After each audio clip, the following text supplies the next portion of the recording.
Under 17 आप खेले, फिर अंडर 19 खेले।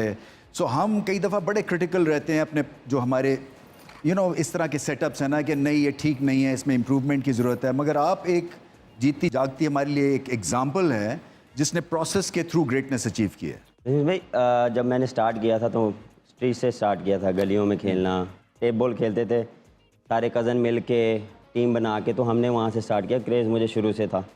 फिर मैंने लेटर ऑन अब्बा जी को कहा मैंने प्रोफेशनल खेलनी है, तो वो फिर हमें लेके गए क्लब में। तो वहाँ से फिर जर्नी स्टार्ट हुई। वहाँ से फिर जब आपको पता है जब आप कोई नई चीज़ करते हैं तो उसमें आप तो बहुत ज़्यादा इन्वॉल्व हो जाते हैं, बहुत ज़्यादा आपको पैशन आ जाता है। तो उसमें बहुत मेरा वो पैशन था और स्टार्ट किया। 1 साल बाद ट्रायल्स अंडर 15 के सेलेक्ट हुए और फिर मैचेस खेले हैं जिसमें स्टार्ट के जो 3 मैचेस ही मिले थे। आपको पता है कि उस टाइम आपको बहुत कम मैचेस मिलते थे, तो 3 मैचेस मिले थे लेकिन कुछ भी नहीं हुआ। तो उस दौरान जब वो आपको पता है कि end of the tournament academy लगती थी पूरे पाकिस्तान प्लेयर्स की, वो आपको लेके जाते थे एनसीए में। तो वो एक ड्रीम होता था वहाँ पे जाना और स्टेडियम में जाना, एक यंग प्लेयर का एक ड्रीम होता था। तो वो मेरा था, एक ड्रीम था। तो आपको पता है जिसमें आपने 3 मैचों में आपने अगर 35 किया हो या 40 किया हो, 35 किया हो, तो वो तो आपको नहीं कंसिडर करेंगे। सही बात है। तो फिर स्कोर करने की आदत वहाँ से पड़ी। जो रन्स की जो भूख थी वो मुझे शुरू से डेवलप करवाई गई थी। मेरे स्कूल के जो वो कोच थे मामा जी, आपको पता ही जानता हूँ। तो वो मुझे एक हमेशा बात कहते थे कि यार जब भी आप ओपन जाओ या किसी भी नंबर पे जाओ, पहली बॉल खेलो और आखिरी बॉल खेल के आओ। वहाँ से फिर मुझे वो आदत पड़ी, वो फिर मैंने वो चीज़ मुझे याद रही। तो मैं कोशिश करता था कि जितना मैं अंदर हूँ वो मेरे लिए अच्छा है। फिर उसी हिसाब से प्रैक्टिस करनी, नए बॉल के साथ, पुराने बॉल के साथ। फिर डेथ का तो उतना पता नहीं होता, लेकिन उस दौरान सिर्फ ये था कि बस 50 ओवर खेलने या 35 या 40 ओवरों का गेम होता था। तो ये वो करना है। जो सबसे अमेजिंग चीज़ है ना बाबर आजम की, क्योंकि मैंने तो इनसे बहुत ज़्यादा मीटिंग्स की हुई हैं, हम कप्तान थे जब, तो ये एक मेच्योरिटी लेवल और है फॉर अ यंग किड। 28-29 साल की उम्र है, ये बहुत मेच्योर्ड है और डिसिप्लिन्ड है। तो ये 2 चीज़ें जो है ना इनसे सीखने वाली हैं कि ब्लिंकर्स ऑन करके मेहनत, और मेहनत से आप फिर ऊपर जाते हैं। और फिर ये कि नीयतें साफ़ होनी चाहिए, ये भी बड़ा इंपॉर्टेंट है कि आप अच्छे इंसान हो अंदर से। ये सारी चीज़ें जो है ना फिर आपको चैंपियन बनाती हैं। बिल्कुल।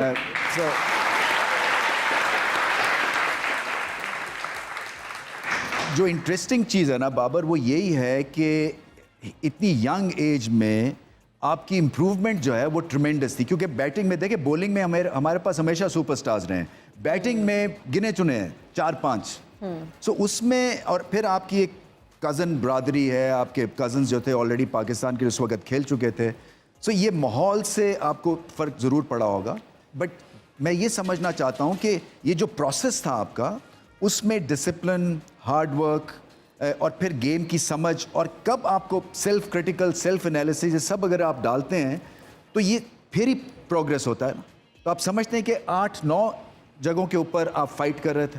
काइंड ऑफ आप देखें, जब आप स्टार्ट करते हैं तो आपके पास इतना नॉलेज नहीं होता। आप जस्ट उसको जो भी आप सीखते हैं, जो भी आपको बताया जाता है, तो आप उसको कोशिश करते हैं कि डेवलप किया जाए डे बाय डे। हर चीज़ कोई, मेरा ये था कि मैं हर दिन कोई चीज़ कुछ मिल जाए मुझे, कुछ मिल जाए, अगर इधर से मिल जाए या उधर से मिल जाए, उसको अप्लाई करता था।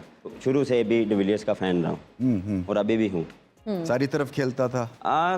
मैं उसको स्टाइल को कॉपी करता था। तो वो मैं जब भी देखता था जाके प्रैक्टिस में वही चीज़ करना, शॉट्स ट्राई करना, तो वो चीज़ जो है वो मैं शुरू में जब भी जाता था तो वो मैं अप्लाई करता था। अच्छा, अक्सर ये कहा जाता है कि कुछ पाने के लिए कुछ खोना भी पड़ता है, और हम जब आपके बारे में सारा कुछ देख रहे थे, रिसर्च कर रहे थे, तो आई एम श्योर आपने भी बहुत सारे ऐसे फैमिली के इवेंट्स होंगे जो आप अटेंड नहीं कर पाए होंगे। तो अपने मकसद को हासिल करने के लिए आपने क्या खोया? खोया तो काफ़ी कुछ था। भाई की शादी जी थी। नहीं गए?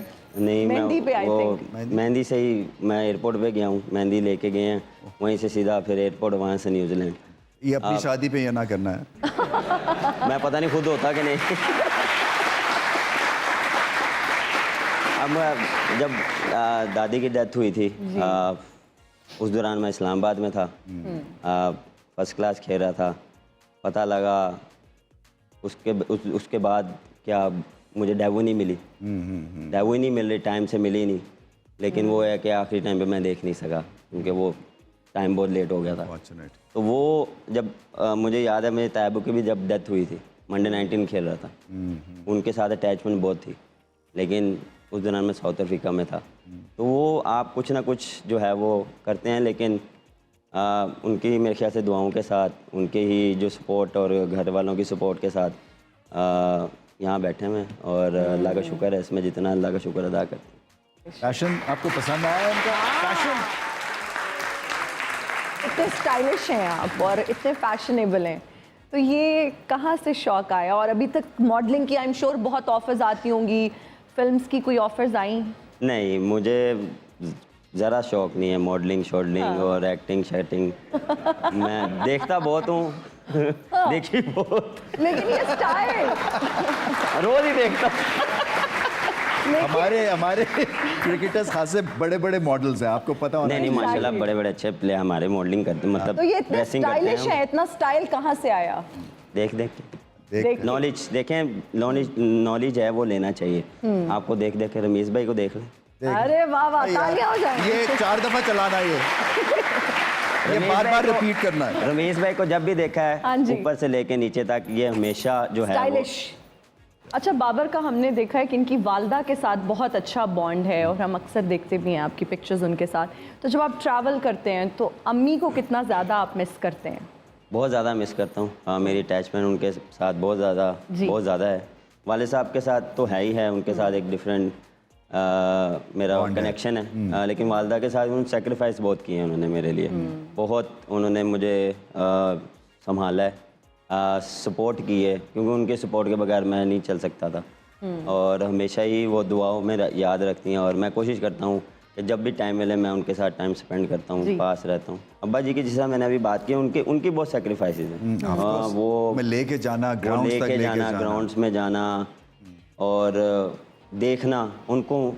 मुझे बॉडी लैंग्वेज से अभी भी उनको पता लग जाता है और मेरी बैटिंग को देख के उनको पता लग जाता है कि ये किस फ्रेम ऑफ माइंड में है। क्योंकि जब आपने उसको एक अरसे से देखा हो यहाँ से यहाँ, तो आप उनको नहीं आप बता सकते। कभी कभार आपको पता बहस हो जाती है, तो वो फिर आप उनको नहीं कह सकते कि यार आपको हारनी पड़ती है वो वो बहस। फिर देखें तो कुछ जीत नहीं वो हरा देते हैं फिर।